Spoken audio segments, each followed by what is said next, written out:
서 3장 5절의 말씀을 다 같이 합독하여 함께 읽습니다. 사람이 자기 집을 다스릴 줄 알지 못하면 어찌 하나님의 교회를 돌보리요. 아멘. 저희는 오전 예배를 통하여서 에베소 교회의 감독자와 또 직분자들에게 사도 바울의 강곡한 당부는 하나님이 핏값으로 사신 교회를 지키라, 믿음을 지키라 라는 것이었습니다. 오늘 본문의 하반절도 어찌 하나님의 교회를 돌보리요 라고 교회를 지킬 것을 강조하고 있는 것입니다. 저는 지켜야 할 교회에 함께 우리가 지켜야 할 세 가지를 추가로 함께 나누려고 합니다. 첫 번째는 오늘 디모데전서 3장 5절의 상반절이 교훈하는 것처럼 사람이 자기 집을 다스릴 줄 알지 못하면 이라고 하였습니다. 성도는 가정을 지키는 성도가 되어야 하는 것입니다. 기독교 월간지 중에 현대 종교라는 잡지가 있습니다. 우리나라 기독교의 바른 신앙을 지키기 위하여 이단과 사이비의 실체를 널리 알리고 경계함을 발간의 목적으로 하고 있습니다. 그 현대 종교의 이단에 대한 여러 기사들을 살펴보게 되어지면 이단의 공통점 중에 하나가 이단에 빠진 사람들은 그들의 가정을 소홀히 한다라는 것입니다. 대표적인 이단인 하나님의 교회의 피해가족 대표, 공동대표는 처음 하나님의 교회는 친절하고 상냥하게 접근하여서 친분을 쌓으면서 점차 자신의 가족들에게 피의식을 심어준다라고 합니다. 그래서 점차로 가족을 멀리하게 되어지고 또 가까운 친구도 멀리하게 되어지고 오직 하나님의 교회 일만을 적극적으로 활동하게 되어진다라고 하였습니다. 그 결과 물질과 양육, 여러 가지 가정 문제와 부부에 간의 갈등으로 인하여서 가정이 파탄하고 이혼하는 여러 가정들의 피해를 접하였다라고 내부 고발하였습니다.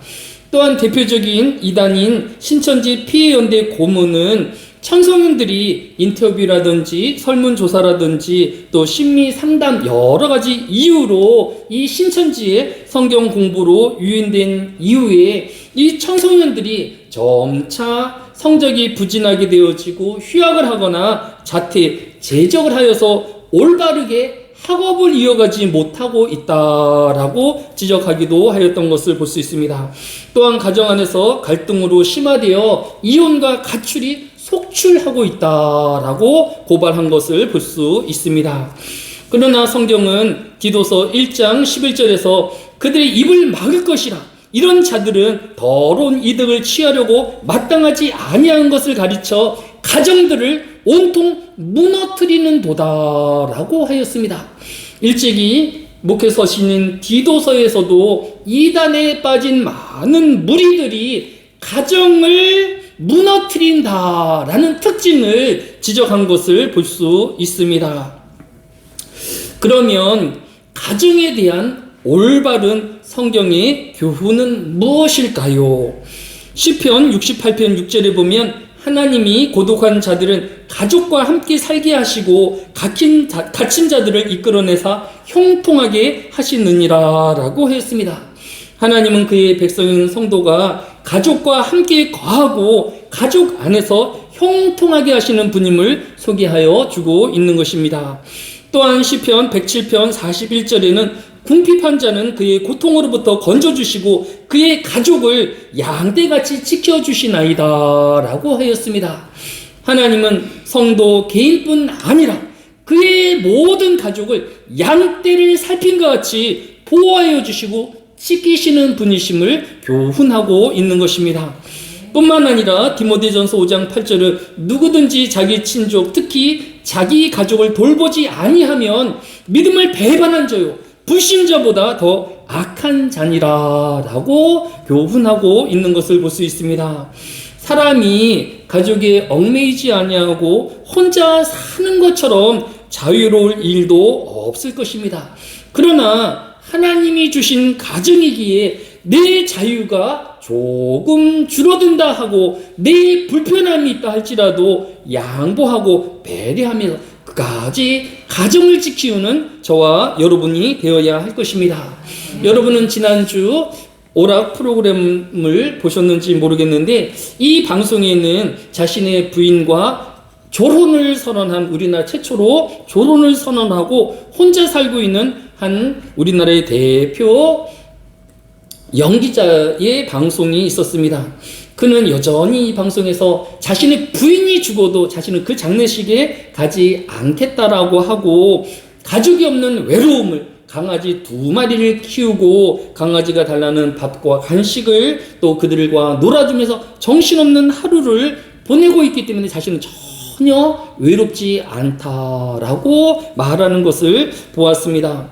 요즘 많은 현대인들이, 청소년들이 가족을 떠나서 이렇게 혼자 사는 것을 즐겨 하는지는 모르지만 하나님께서 세우신 가정을 파괴하고 무너뜨리는 것이 결코 하나님의 뜻이 아님을 깨달아야 할 것입니다. 점점 우리나라에도 1인 가족의 숫자가 늘어가고 있고 가족이 해체되어지는 위기에 있는 것을 볼 수 있습니다. 우리가 오래 함께 살고 있기에 또 서로에게 아픔을 줄 수도 있고 또 서로에 대해 안 좋은 기억이 있을 수는 있겠지만 우리의 감정으로 사는 것이 아니라 하나님이 세우신 가정이기에 이 가정을 지키고 또 가족들을 위하여 기도하는 저와 여러분 되어지시기를 예수님의 이름으로 축복합니다.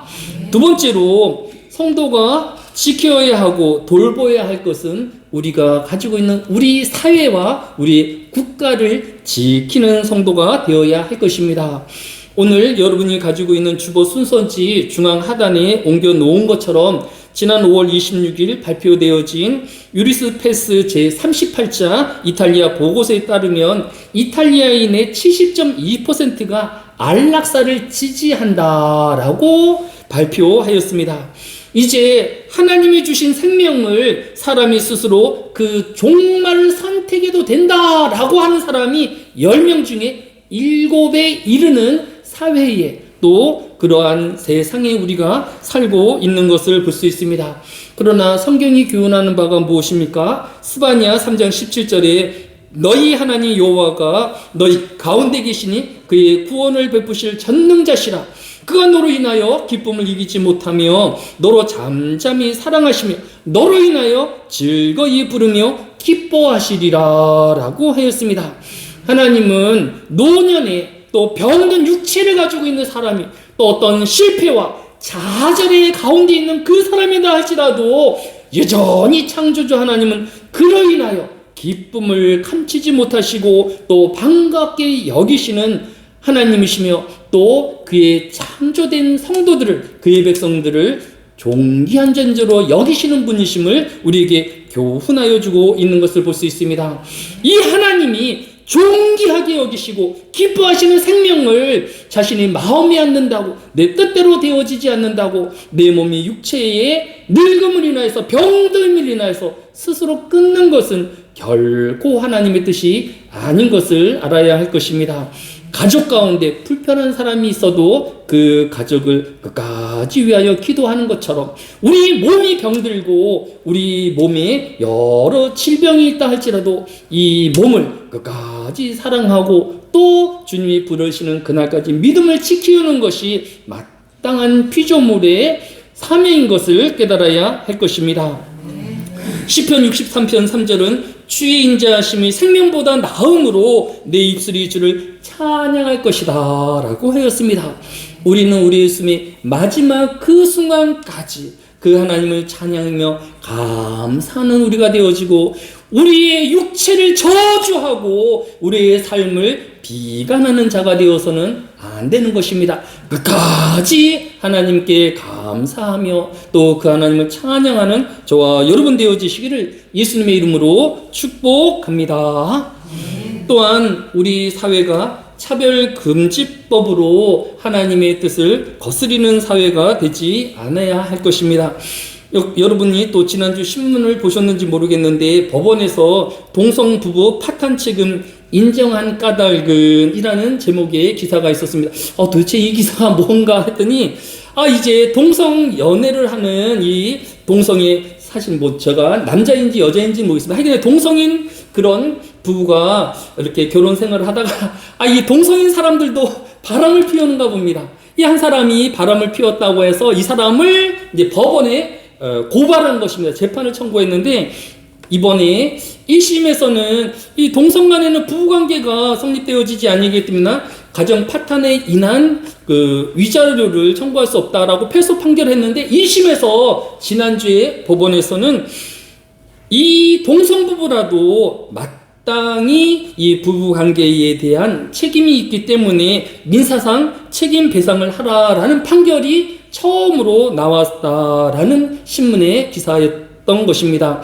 한마디로 법원이 동성 간의 가정도 인정하고 그 가정을 깨트리면 위자료를 줘야 한다라는 판단이었습니다. 많은 기독교 단체에서는 물론 사람과 사람 사이의 신의는 중요하지만 이 동성 부부를 가정으로 여기고 일반 가정과 똑같이 위자료로 주라 한 것은 아직도 동성애를 법으로 인정하지 않는 법 체계 안에서 법을 넘어선 판결이다라는 우려를 하고 있고 이것이 자칫 동성 부부를 부부로 인정하는 판례로 굳어질 것을 매우 조심스럽게 대하고 있는 것을 볼 수 있습니다.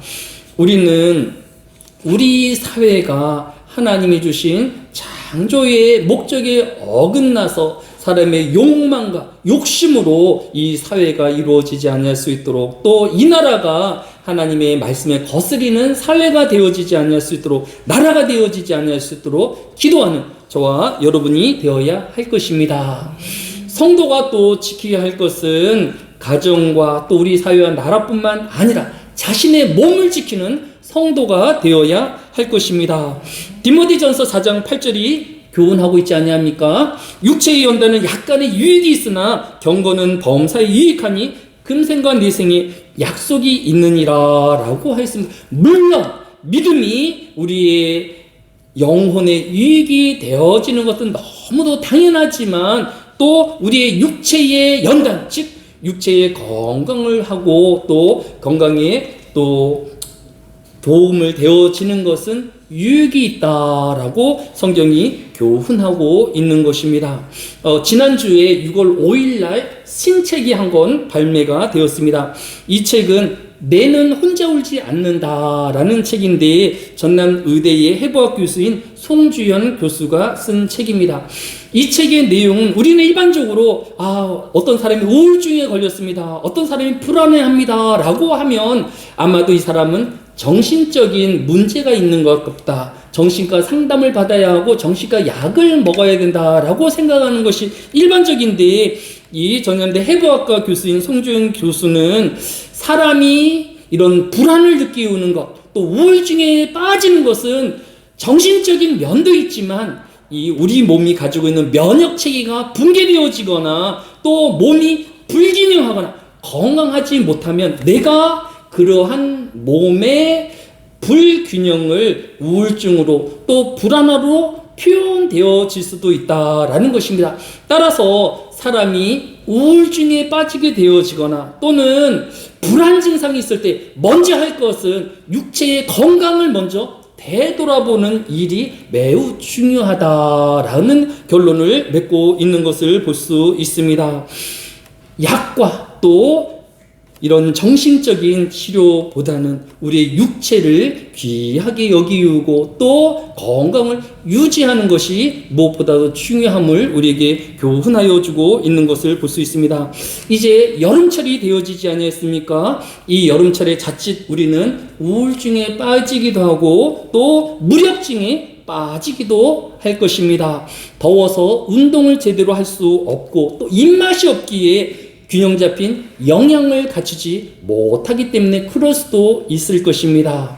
성경은 우리의 육체의 연단은 유익이 되어진다라고 하였습니다. 날은 조금 덥지만 성경의 교훈대로 우리가 운동을 꾸준하게 하고 입맛이 없더라도 우리가 음식에 영양을 찾는다라고 하면 우리의 몸의 건강도 회복되어지고 또 우리 안에 있는 무력증이나 또 우리 안에 있는 불안이나 우울증도 개선되어질 수 있다라는 것을 우리에게 교훈하여 주고 있는 것을 볼 수 있습니다.